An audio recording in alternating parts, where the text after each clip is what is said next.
Sa tuwing naririnig mo ang pangalang Clark, ano agad ang pumapasok sa isip mo? Airport, field trip spots, o industrial zone sa Pampanga? Tama ka dyan. Pero bihira natin na tanungin, saan nga ba talaga nanggaling ang pangalang Clark?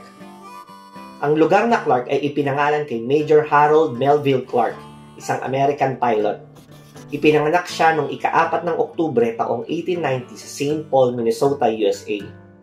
Noong bata pa siya, lumipat at nanirahan ng pamilya nila sa Maynila mula 1904 hanggang 1910 dahil may negosyo doon ang tatay niya. Kaya sa murang edad, nagkaroon na siya ng personal connection sa Pilipinas. Gaya ng isang eroplano, mabilis ang lipad ng karir ni Major Clark. Noong 1913, naging second lieutenant siya sa US Cavalry. Oo, yung mga sundalong nakasakay sa kabayo. Pagdating naman ng 1916, lumipat siya sa Aviation Section ng US Army Signal Corps, ang pioneering aviation program ng US military na sumuporta sa research ng Wright Brothers, ang mga unang nagpalipad ng eroplano sa mundo.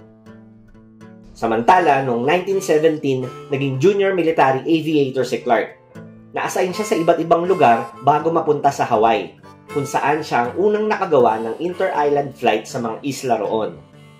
Kalaunan ay naging executive officer siya sa Panama. Pero noong May 2, 1919, sa murang edad na 28, nangyari ang trahedya. Namatay siya sa isang seaplane crash sa Miraflores Locks, Panama Canal Zone.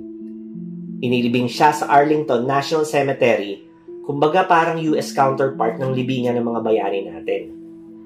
Bilang pagkilala sa kanya, ipinangalan ng Clark Air Base, Clark International Airport, at ngayon pati New Clark City.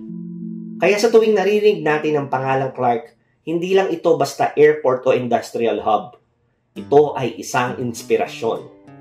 Paalala ito ng buhay ni Major Clark na pwede rin tayong mangarap ng mataas at maging pioneer sa anumang larangan na pinili natin. Oo, mahirap, pero nasa atin ang hamon na tuklasin at buuin ang sarili nating landas. Kung may alam ka pang ibang kwento ng kasaysayan o mga kahangahangang tao na madalas hindi nabibigyan ng pansin pero may malaking ambag sa ating lipunan, ibahagi mo sa comment section yan. Nais naming marinig ang mga kwento mo. At kung gusto mo pa ng ganitong makabuluhang mga kwento na nagbibigay ng halaga sa ating kultura at kasaysayan, hit that like, thumbs up button at share mo ito sa mga tropa mong mahilig din sa ganitong klaseng content. Hanggang sa muli mga kasyudad, salamat sa pagtangkilik.